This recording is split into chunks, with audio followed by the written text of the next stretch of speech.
Hello everyone, my name is Colby Brown and welcome to this special bonus wildlife episode in this new video series we are putting together with B&H here in Ecuador. Now in last week's episode we focused on wildlife photography, but it was mostly photographing monkeys and birds and caimans, things like that. Today we're focusing on something a little bit more interesting, a little bit more unique, and that's actually macro wildlife photography. So what is that? It's the idea of photographing amphibians and snakes, insects and spiders, all the things that mostly people find to be misunderstood. So we're going to talk about how to do that. We're going to talk about gear, using off-camera flash. We're going to talk about working with naturalist guides so you can do it safely, especially at night, and all sorts of other things. So the jungle's calling our name. Let's go ahead and jump right in.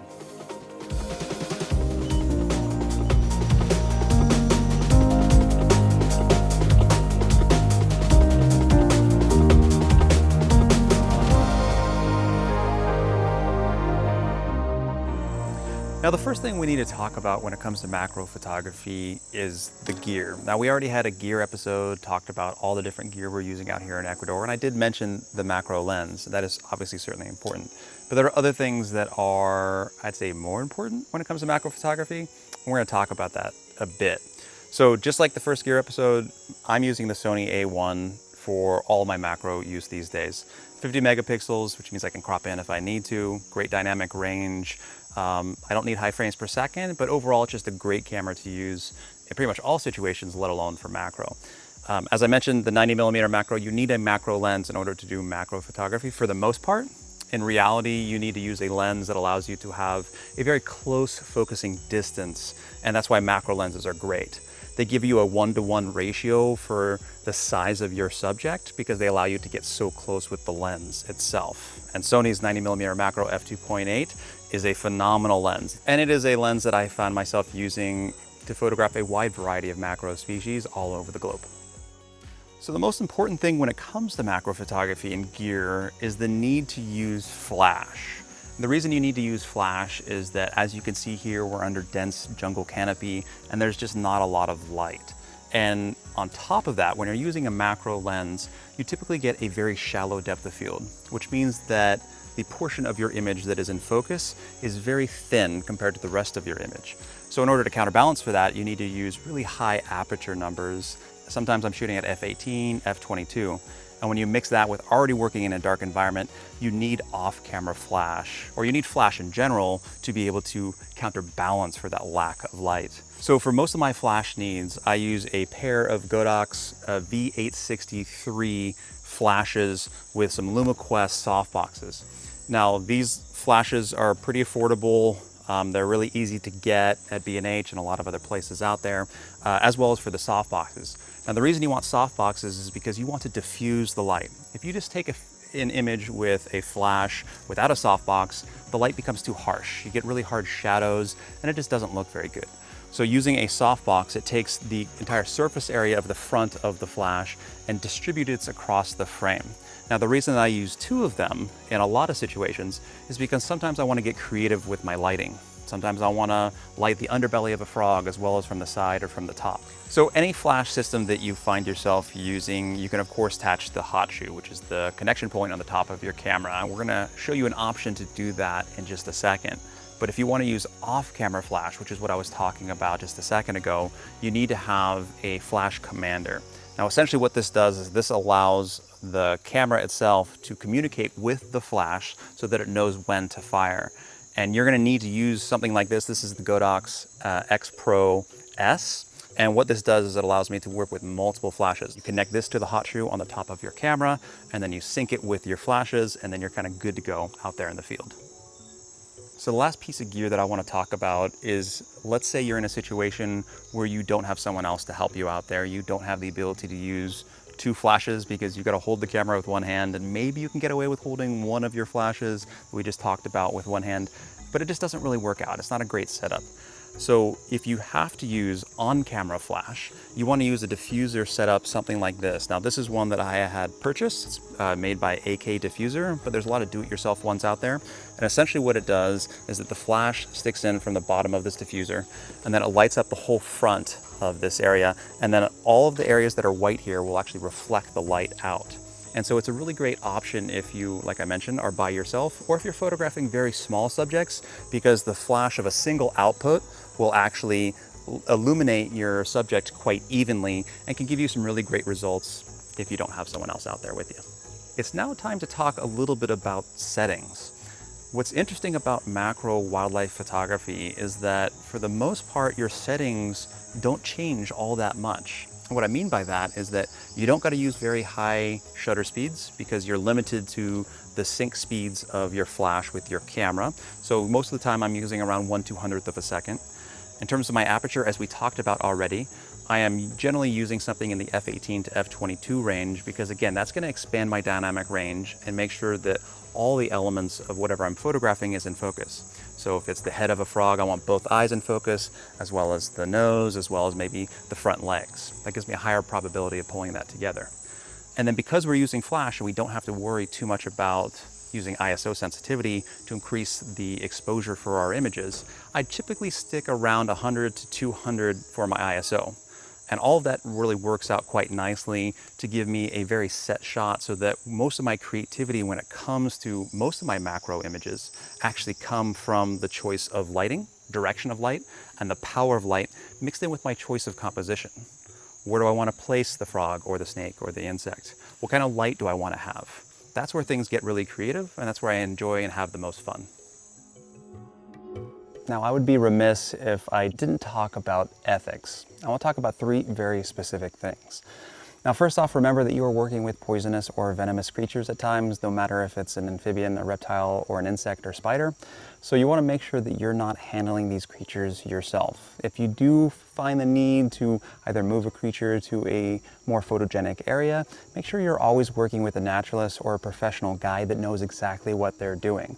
There are herpetologists out there that specialize in frogs, for example, that know exactly where to find them, what to do with them, and how to handle them. And in those situations, it can be possible in order to potentially move subjects to get that shot that you're after, and to do so in a safe manner. Now, the second piece I want to talk about is the duration. Don't spend a lot of time with these animals.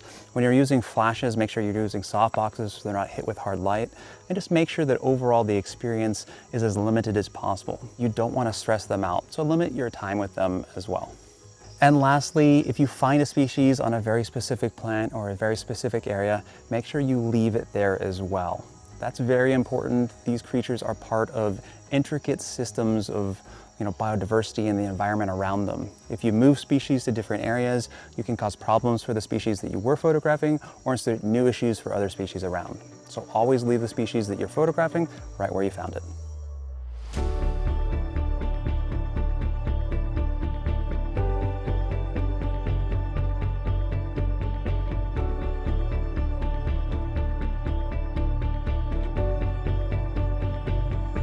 So most of the macro photography that I typically do happens at night, and that's because a lot of the different species that I'm trying to photograph, especially frogs and reptiles, typically come out at night. However, there are a lot of species such as poison dart frogs, which we're photographing right now, that are actually more active during the day. And so what we want to do is we want to use the flash to almost act a bit as an overpowered fill or fill light, essentially, giving us more light and having it look more natural in the process, rather than we're using flash to completely overpower and be our only light source like we do during the nighttime.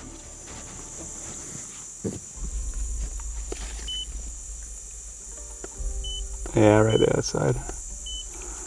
Check that out.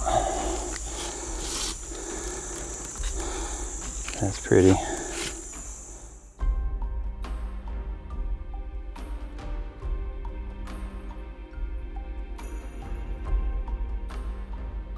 This is the challenge really when it comes to photographing reptiles and amphibians in a place like this, because it's so humid, it's so hot.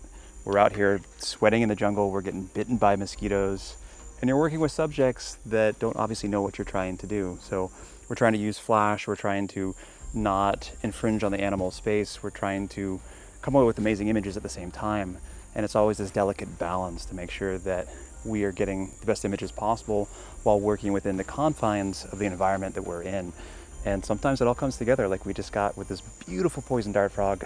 I couldn't be happier. Yeah, it's well worth the effort.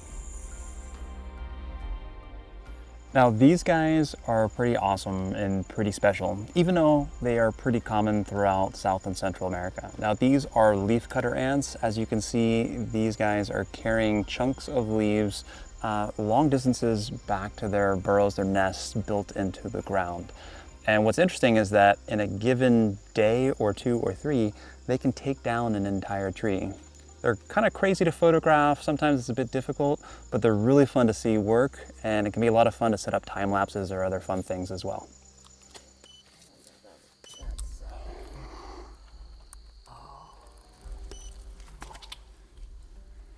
Let's pull this one down a little bit.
These are the ones right here you really don't want to have bite you. These guys right there. So one of the interesting things about being out here in the middle of the jungle, especially at night, in a place like Ecuador, the Amazon, or really anywhere in Central and South America, is you have a lot of little creepy crawlers that you have to contend with that are actually quite dangerous. Not just stuff that's venomous and poisonous, but things that can actually cause quite a bit of pain. Now, one of the most painful bites that you can get in the animal kingdom from an insect is actually from these guys right here.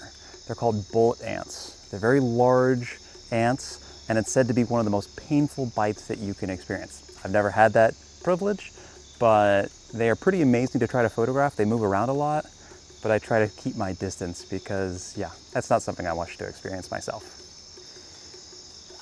So the benefit of using a single diffuser setup like this, even though it's cumbersome and even though you can't get as close to some of your subjects depending on where they're located, is of course the fact that it is a one-person setup.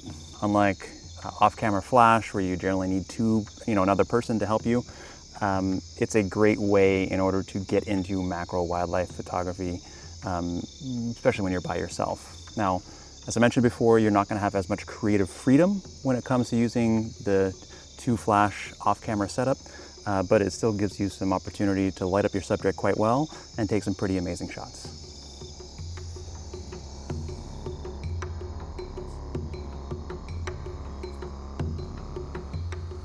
So what's interesting when it comes to flash photography is that the strength of your flash is predicated on a handful of different factors. One, of course, is your settings inside your camera in terms of your choice of exposure, ISO, shutter speed, aperture, but also it's the power of the flash. Now we're using an off-camera commander here in order to dictate the power of how the flash is using in order to focus on our subjects and to properly light them up. But the distance between where the flash is, as well as the power outage that we have running through the softbox to kind of balance out the light, makes a big difference. So if you're photographing something and it tends to be a little bit dark, especially when you're in the middle of the night like we are right now, you can either increase the power of your flash, or you can actually have your flash move a little bit closer to your subject. Now, depending on that subject, you might be able to get closer without scaring it away, or you might actually need to increase the power so that you don't frighten the subject you're trying to capture.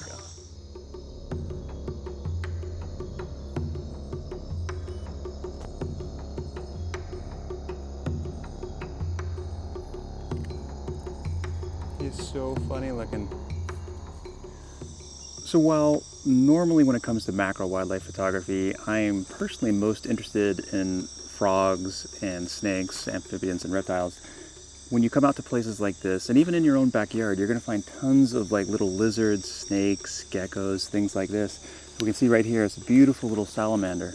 Now salamanders are great to photograph because they don't move a ton, and you can get away with taking lots of images of them and not kind of pulling them out of their element. So it's a really great opportunity to play around with macro photography, doing something that is quite exciting and something that you can find pretty much anywhere in the world. Let me try to test it again.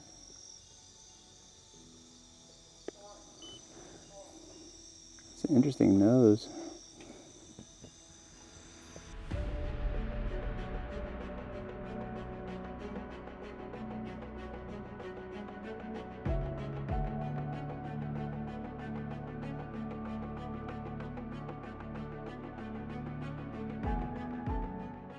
Now, a little tip or hack out there for you guys that want to get into macro wildlife photography, especially at night. It's important to understand that your camera might have a little challenge focusing when it starts to get dark. Now, this could happen at dawn or twilight, but certainly at night, your camera's just going to struggle. So one thing that you can do so that you don't make things a little bit too hot in terms of your exposure is take a headlamp like we have here and stick it inside your diffuser, and then use that to help you as a focus assist. It works great out in the field, and it's something that's really easy and cheap to do.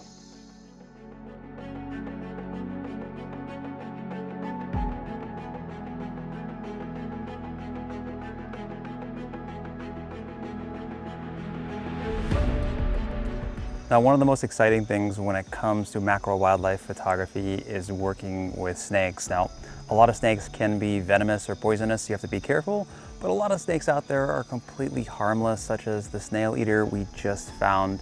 It is black, white, and brown diurnal, so they typically are awake during the day, and they're actually stay up top at night, so they're actually up in the trees. So it's kind of nice to see them down here as close as we had.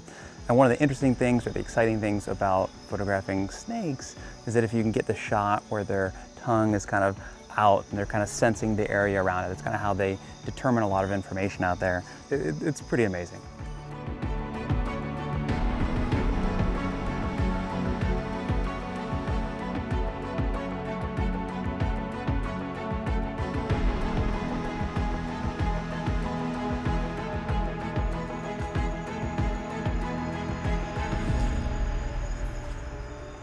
Well, this is what happens when you walk through these areas that are a little bit deeper than your shoes. That was just one boot. All for you guys. Over the last couple days, we have focused here on macro wildlife photography, which, as I mentioned before, is one of my most passionate genres of photography. We've really ran the entire gamut of what we came here to experience and to photograph. We've seen a handful of different types of lizards. We've seen tons of different types of insects, including some really cool spiky ones. We've seen a handful of different types of spiders, and of course, the snail eater snake, which was a highlight on the very last night that we were shooting out here. Now, when it comes to frog, which was my main focus and my main passion with macro wildlife photography, we've seen some rain frogs, some tree frogs, and of course, a trip highlight, which is the poison dart frog. Now, this particular species is a brand new species for me, which means it's a pretty special event, and I'm glad I was able to share that experience with all of you. Now, if this is something that you're actually interested in or you want to learn a bit more in, especially in the field, be sure to check out www.colbybrownphotography.com and check out my workshop page. Now, I don't know about you guys, but I am exhausted. It has been 8 days since we've got here in Ecuador, starting our journey focused on Cotopaxi and chasing the light out there. And then we went to film our main core wildlife series and episode before we did this bonus episode you guys are watching right now with macro photography. But don't worry, we still have more to come. In next week's episode, we are focusing on editing and post-processing, which is really where the story side of the images I began to create really comes to life. We're going to talk about tips and techniques. I'm going to show you guys a workflow process of how I edit and process some of my images. And overall, hopefully you guys will come away with a better understanding of how to create images with a bit more impact and a bit more engaging photos yourself. Now, I'm going to head to bed right now and get ready for next week's adventure. I hope you guys stick around. I'll see you guys then.